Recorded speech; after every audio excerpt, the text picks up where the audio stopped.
War. War never changes. But Fallout sure does.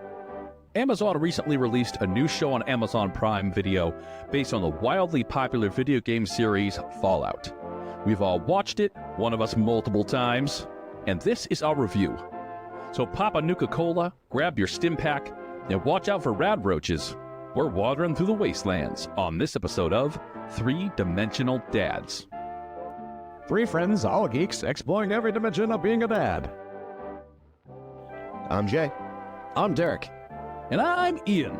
And we're the Three-Dimensional Dads. Indeed. Indeed. Yes. Indeed, dads. Not in a nuclear wasteland. No. Although, Boston Harbor and the Charles River used to be pretty close. True. Very close. Yes, very close. So Fallout, Amazon Prime is not just for getting your packages in 2 days, folks. They've got some great stuff. Reacher, I don't know if anyone watched Reacher. Yeah. Reacher's good. And The Boys. The Boys, fabulous, Invincible. Yeah.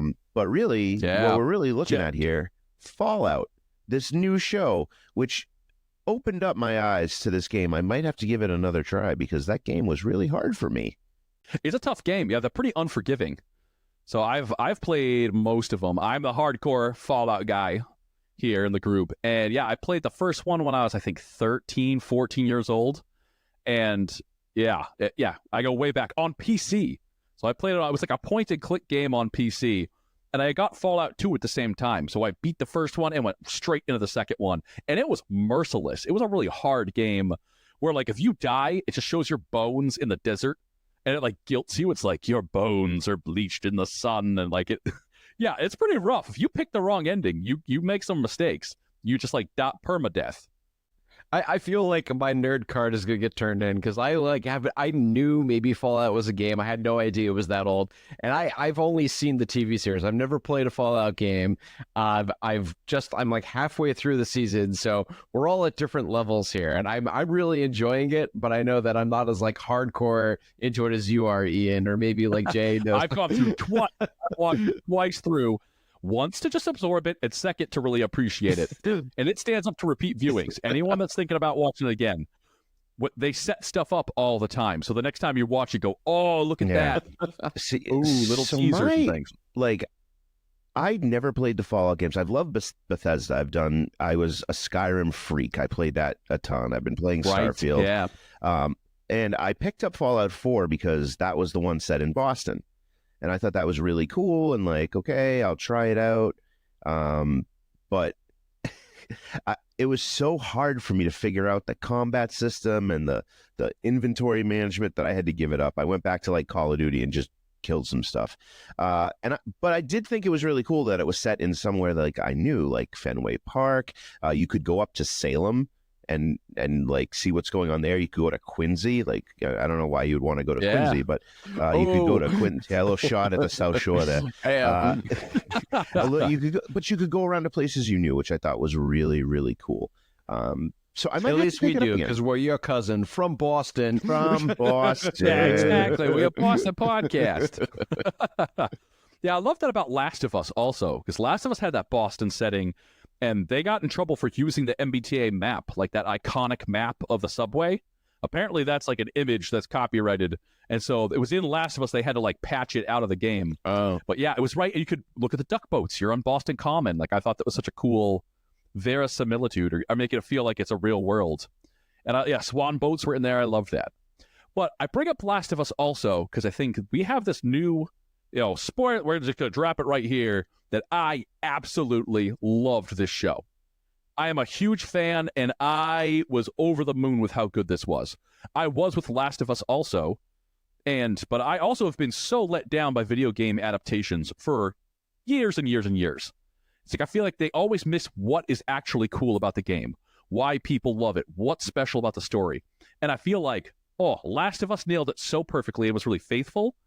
But to the story, and then this is Fallout, such a different beast because it's a brand new story. It's set in the world, it's set with like the kind of vibe and the feeling and all of that, and the history of Fallout. But I love that they made this new story and a mystery and these characters I've never met before. I thought that was such an accomplishment and so awesome. So I think we're in a golden era of video game, of just adaptations in general right now. Really quick lightning round. Worst video game adaptation for me, it was Street Fighter. Ooh, I'm gonna have to go Uncharted because I love the Uncharted games so much. Like 1, 2, 3, and 4, I played them all. I love those. The movie was just not good. You didn't get that cool sense of adventure. Like if you watch the movie, you don't get why I love Uncharted. If you watch this TV show, you understand what I love so much. Like they've really captured it. I'm gonna go with pretty much Mortal Kombat movies. You're just like taking like a fighting movie and you're trying to adapt some really weird, like they're all basically blood sport at the end. Yeah. Although the last one had a really good story with like Scorpion and Sub-Zero. They actually had a relation. It wasn't bad, but how many times have they like swung at that pitch? That's true. That's true. So let's get right into it. Let's get into the good stuff from the show. I'm going to start out with, as the history teacher, I love the neo-futurism because Fallout does this really cool thing where they have this Cold War vibe where there's a threat of nuclear war, but it's in the future with a retro kind of neo-futurism where everything's kind of 50s style. The clothes, the technology, it's like you have TVs that are little like cube things. You think the future you'd have big flat screens like we have. Like, no, they're like CRT, old school rabbit ears. I thought that was cool. Yeah. I thought it was just bonkers action the first episode when the Raiders started killing everyone, and they just, after Lucy and the Raiders started kind of, they consummated their marriage, for lack of a better term. Like she realizes that he's radioactive, and then all of a sudden, like the merd hits the fan, like, and it's in like slow motion. Great cinematography. Yeah. I thought it was great. And my final great thing was I loved the episode with the Cogsworth robot, the actual robot where she was Mr. Handy. It was like having R2-D2 and BB-8 of this universe, like sentient robots that just have this personality that jumps out at you. So those were my like big old highlights. Is that the one that's going to harvest your organs? Right? Well, it does it with that great voice. Yes. Hello, sir. Can I help you? That was amazing. I'm going to replace your finger, but now I'm going to harvest your organs. Please hold still. Matt Berry, I mean, that gets into like some of the cameos here are so good. Like comedy, hardcore comedy, awesome cameos all over the place. And Matt Berry as Mr. Handy was so funny. That was amazing. That was pretty cool. Perfect voice. So what'd you think, Derek? I'm still involved in it, but like the world is really interesting.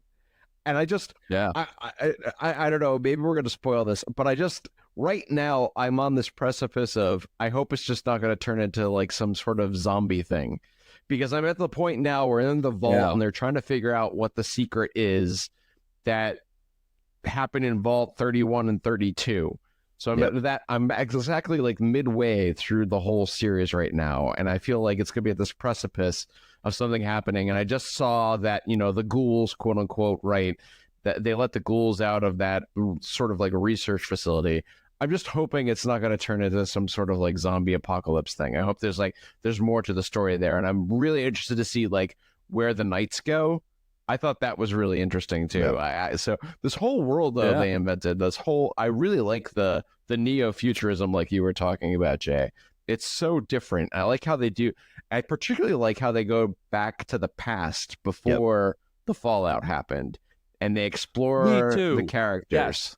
I really enjoy that, and you see like why he kind of hates the vaults, because he was like doing the advertising for it and whatnot. The character development was really good for a series like this based on a video game. So I'm really enjoying that. I won't spoil it. It's not going to become a zombie apocalypse thing. It's not. But you definitely find out more about Vault-Tec, and it's one of those things when like you find it out, like everything all of a sudden clicks, and you're like, everything makes sense, which some shows can't do in 8 episodes. Oh, cool. Right. Nice. And it's something too that as like a Fallout guy, I'm watching the whole time waiting for this thing to happen. I kind of know what's behind the scenes of some of this stuff because I've played I play all the games. And so I'm just kind of waiting for that shoe to drop. So it was still done so well. I thought it was great, for somebody like me that had read them all in note. I kind of guess what's going to happen, but So awesome. Still blew my mind. Cool. Oh. I thought the humor was great. The kind of dark humor that they have in there. The cousin jokes Yeah. in the pilot. I mean, they landed. I thought those were a tough subject matter, Right. some Fallout specific jokes there were amazing. The other thing I thought was so great, the main actors, and I say that there are 4. A lot of people say there are 3, where there's like Lucy and the Ghoul and Maximus, but I think the brother that's in the vault. Oh yeah. I love that he keeps the vault story going, because so many shows would have left the vault behind. Yeah. And I love that you still get the vault mystery, and like the vaults are so intriguing and cool. I love that they kept that all through. And I thought out of the 4 of them, Walter Goggins as the Ghoul, his lines are iconic. Like, I love that, like, that's a very small drop in an otherwise very, very large bucket of drugs. Definitely the MVP. Definitely. Yes. Right? So I love that. And the Ghoul makes me think of the makeup on him. He's missing his nose. Yep. And so I thought when I first watched it, like, is that CG going to bother me? Because, they put a green nose on him and they rotoscope, they CG it out. I thought it looked so good. Yeah. Oh, yeah. Like, for the budget that Fallout had, which I'm not super sure what the budget was, but I thought, we're getting movie quality, like amazing graphics and things. Yeah. I mean, the production quality of this is so good. The writing's so good. But they also blend that practical effects Yes. with CG Yes. so well. Like, we're getting on Mando, like we're getting on these different shows. There wasn't much CG that stood out to me. I just believed what I was seeing and absolutely loved it. Right. So, and then my last thing, I think, if I'm holding on to as a hardcore fan, there were references in here that I don't think either of you would get that just slayed me. The fan service they did, when you think about seeing how kind of ham-handed Star Wars has been sometimes, where it's like everyone from the cantina walks through Rogue One, and it's like, I'm wanted in 12 star systems. Like, come on, those guys, come on. Or like C-3PO and R2-D2 were just kind of shoehorned in there. Like, some of the fan service. I've got a bad feeling about this. Again. Right? I mean, some of it starts to rub you the wrong way, but I thought Fallout did it. All the products, because usually you're wandering through the wasteland. So a Broxo cleaner or Wonder Glue or the deviled eggs or like all these things that like I know from the game that you just pick up and collect everywhere. They had cameos that landed so amazingly. But then another one that I thought was great, the music. Because when you're playing these games for 300 hours, like I played Fallout 3 and Fallout 4 for so long, I listened to those old-timey tunes for 100 hours, for hundreds of hours. And so when they pop up in the episode, like the I don't want to set the world on fire, those land, that's a cameo for me that I don't think someone that doesn't know the games that well would get. Okay. That I laugh hysterically. I get this like other joke, this other layer there. I thought that was so amazing. And they spread out all the best songs all over the place. So I thought that with the music I love so much. They did that through the credits too. Like the credits song had kind of a feeling of the episode. Yeah. I think there was a lot of thought into it. Like there were a lot of and some of these shows can just kind of throw things at you because they want you to feel like you're playing the game or whatever. But this is like, let's make a conscious choice to put certain things in certain spots. And people like you, Ian, who really play the game, you're like all into it. For me, now it's intrigued me to go back and say, okay, I want to see some of this in the game form. Right. And the one that landed the hardest was the water chip breaking. The new Vault Overseer's trying to take over. And they're like, oh, you can tell everyone the problem. And a guy comes up with a broken water chip. He's like, the water chip broke. We only have water for another month. Then That's we're gonna the first die. Fallout game. That is that hero's quest is your vault. Your water chip breaks in your vault, and you have to go find a replacement. So that's the whole like hero's quest of the first game. And so that throwaway joke I thought was like, oh my God, I was dying. It was so good. That's awesome. Not everything was awesome, though. Not everything was awesome. There was some stuff that kind of, felt a little iffy. For me, some of those mid to late episodes kind of slogged a bit. They felt like they were slow. It almost felt like they had to put the brakes on because they had to fill 8 episodes. So some of the stuff with the Vault Tech flashbacks kind of made me a little lose my track a little bit about what was going on. I had to wait for them to kind of go back to the actual Fallout time period, the Wasteland time period. Maybe they could have re-edited that. I mean, it's not anything that like killed the show for me, but it was something like they were like pedal to the metal for 4 episodes, and then 5 and 6, like 5 was kind of a peak, 4 and 5, and then 6 and 7 kind of dipped a little bit, and I started to be like, oh, are they going to land the plane? But then episode 8, they landed the plane.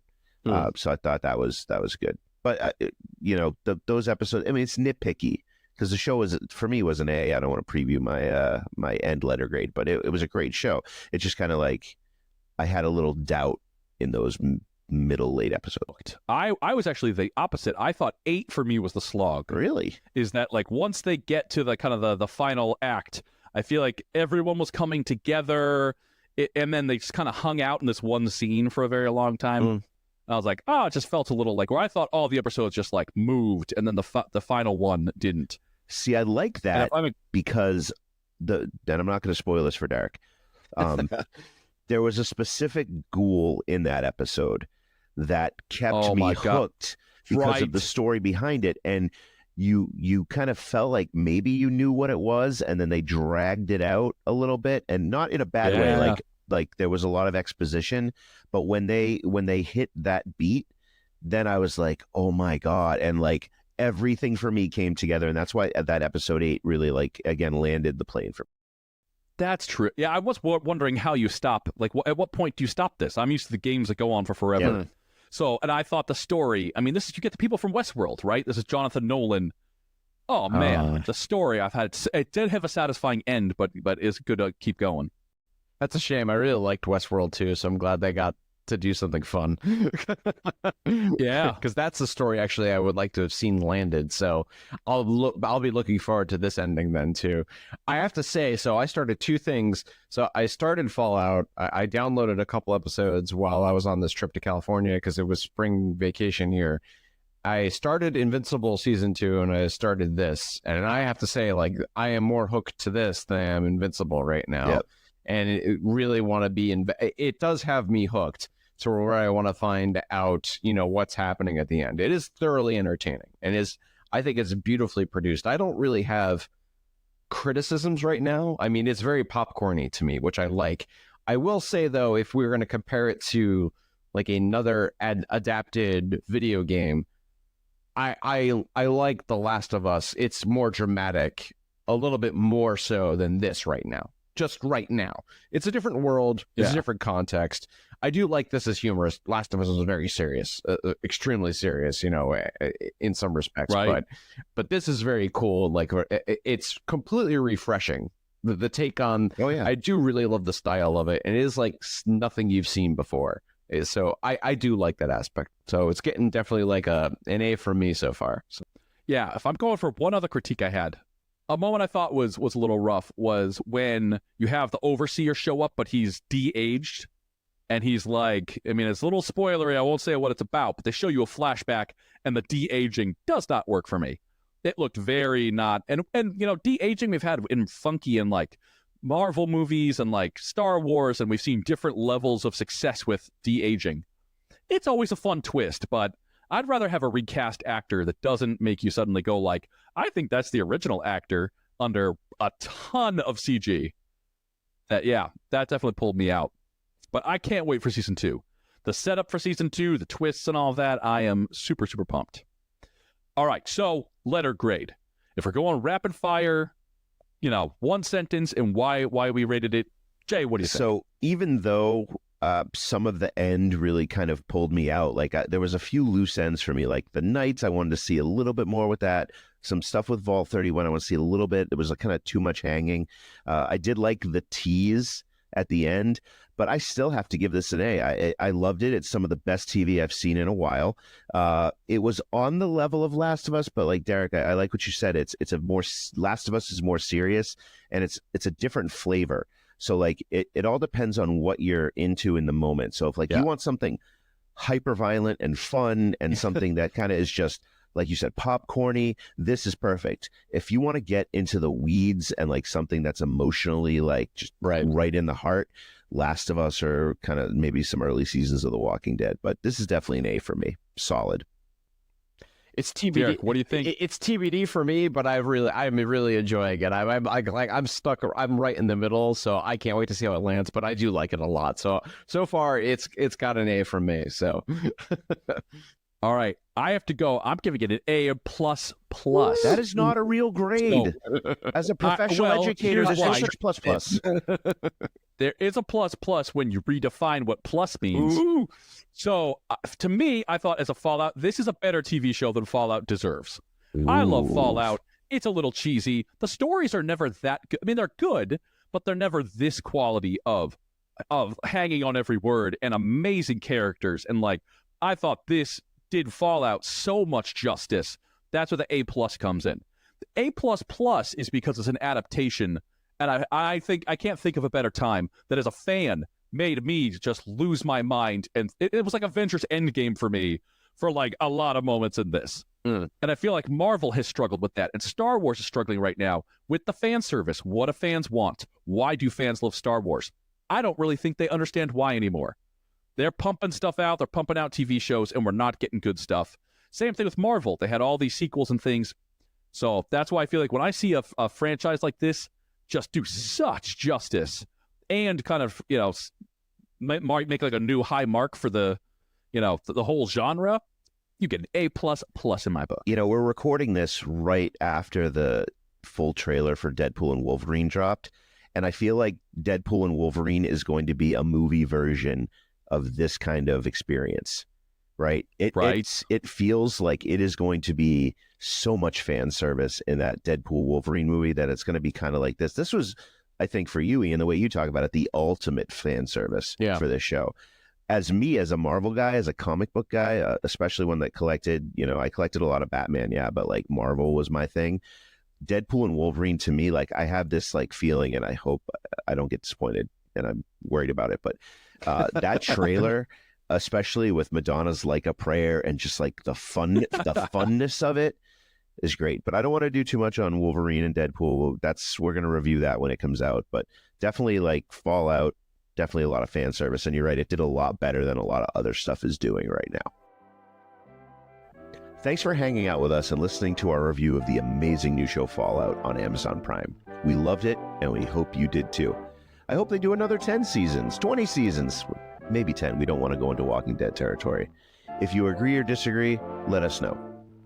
If you want to find out more about the Three Dimensional Dads, follow us on YouTube, Instagram, and TikTok at 3Dimensional Dads, or email us at 3dimensionaldads@gmail.com. We want to hear from you. On the next episode of 3-Dimensional Dads, we're talking about adult male friendships, bromances, if you will. It's become a hot topic lately, especially post-pandemic. All this and more on the next episode of 3-Dimensional Dads. Discovering fatherhood and beyond.